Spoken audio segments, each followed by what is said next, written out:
Clip number 190۔ اس clip میں آپ قرآن پاک کی سورہ نساء کی آیت نمبر 64 سے 65 تک کی تلاوت، ترجمہ اور تفسیر قرآن صراط الجنان سنیں گے۔ بسم اللہ الرحمن الرحیم۔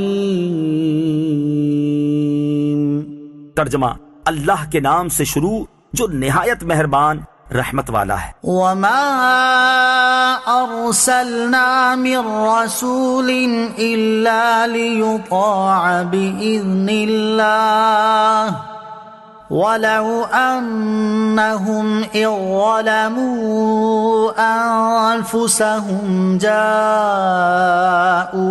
فاستغفروا الله واستغفر لهم الرسول لوجدوا الله توابا رحيما۔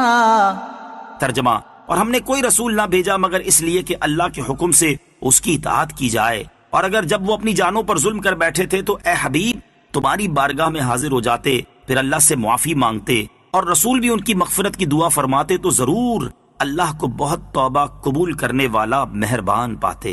وما ارسلنا من رسول الا لیطاع، اور ہم نے کوئی رسول نہ بھیجا مگر اس لیے کہ اس کی اطاعت کی جائے۔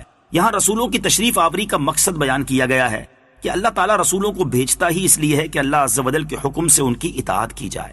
اسی لیے اللہ تعالیٰ انبیاء اور رسل علیہم الصلاۃ والسلام کو معصوم بناتا ہے، کیونکہ اگر انبیاء علیہم الصلاۃ والسلام خود گناہوں کے مرتکب ہوں گے تو دوسرے ان کی اطاعت و اتباع کیا کریں گے؟ رسول کی اطاعت اس لیے ضروری ہے کہ اللہ عز و جل کی اطاعت کا طریقہ ہی رسول کی اطاعت کرنا ہے، اس سے ہٹ کر اطاعت الہی کا کوئی دوسرا طریقہ نہیں۔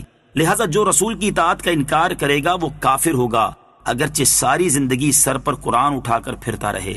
وَلَوْ أَنَّهُمْ إِذْ ظَلَمُوا أَنفُسَهُمْ، اور اگر جب وہ اپنی جانوں پر ظلم کر بیٹھے تھے۔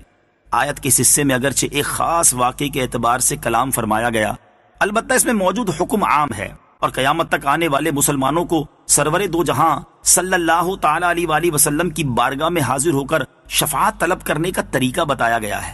چنانچہ ارشاد فرمایا گیا کہ اگر یہ لوگ اپنی جانوں پر ظلم کر بیٹھے تو اے حبیب صلی اللہ تعالی علیہ وآلہ وسلم آپ کی بارگاہ میں آ جائیں، کہ یہ بارگاہ رب کریم کی بارگاہ ہے، یہاں کی رضا رب عز و جل کی رضا ہے، اور یہاں کی حاضری رب کریم عز و جل کی بارگاہ کی حاضری ہے۔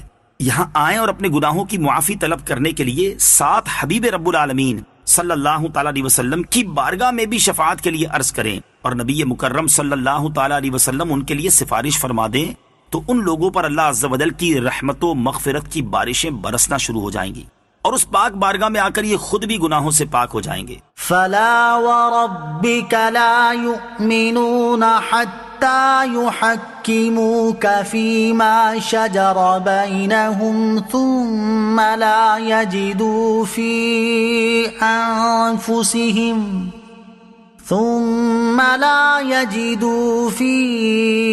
أنفسهم حرجا مما قضيت ويسلموا تسليما۔ ترجمہ، تو اے حبیب تمہارے رب کی قسم یہ لوگ مسلمان نہ ہوں گے جب تک اپنے آپس کے جھگڑے میں تمہیں حاکم نہ بنا لیں، پھر جو کچھ تم حکم فرما دو اپنے دلوں میں اس سے کوئی رکاوٹ نہ پائیں اور اچھی طرح دل سے مان لیں۔ فلا وربک، تو اے حبیب تمہارے رب کی قسم۔ اس آیت کا شان نزول یہ ہے کہ اہل مدینہ پہاڑ سے آنے والے پانی سے باغوں میں آب پاشی کرتے تھے۔ وہاں ایک انصاری کا حضرت زبیر رضی اللہ تعالیٰ عنہ سے جھگڑا ہوا کہ کون پہلے اپنے کھیت کو پانی دے گا۔ یہ معاملہ حبیب کریم علیہ الصلوۃ والسلام کے حضور پیش کیا گیا۔ سرکار مدینہ صلی اللہ تعالیٰ علیہ وسلم نے ارشاد فرمایا، اے زبیر تم اپنے باغ کو پانی دے کر اپنے پڑوسی کی طرف پانی چھوڑ دو۔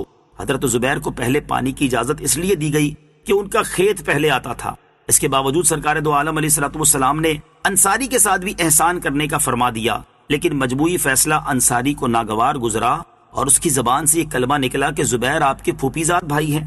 باوجود اس کے کہ فیصلے میں حضرت زبیر کو انصاری کے ساتھ احسان کی ہدایت فرمائی گئی تھی، لیکن انصاری نے اس کی قدر نہ کی، تو حضور علیہ الصلوۃ والسلام نے حضرت زبیر رضی اللہ تعالیٰ عنہ کو حکم دیا کہ اپنے باغ کو سیراب کر کے پانی روک لو۔ اس پر یہ آیت نازل ہوئی اور بتا دیا گیا کہ حبیب خدا محمد مصطفیٰ صلی اللہ تعالی علیہ وآلہ وسلم کے حکم کو تسلیم کرنا فرض قطعی ہے۔ جو شخص تاجدار رسالت صلی اللہ تعالی علیہ وسلم کے فیصلے کو تسلیم نہیں کرتا وہ کافر ہے۔ ایمان کا مدار ہی اللہ کے رسول صلی اللہ تعالی علیہ وسلم کے حکم کو تسلیم کرنے پر ہے۔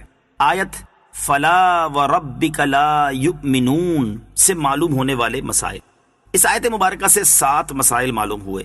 نمبر 1، اللہ عز و جل نے اپنے رب ہونے کی نسبت اپنے حبیب علیہ الصلوۃ والسلام کی طرف فرمائی اور فرمایا اے حبیب تیرے رب کی قسم، یہ نبی کریم علیہ الصلوۃ والسلام کی عظیم شان ہے کہ اللہ تعالیٰ اپنی پہچان اپنے حبیب کے ذریعے سے کرواتا ہے۔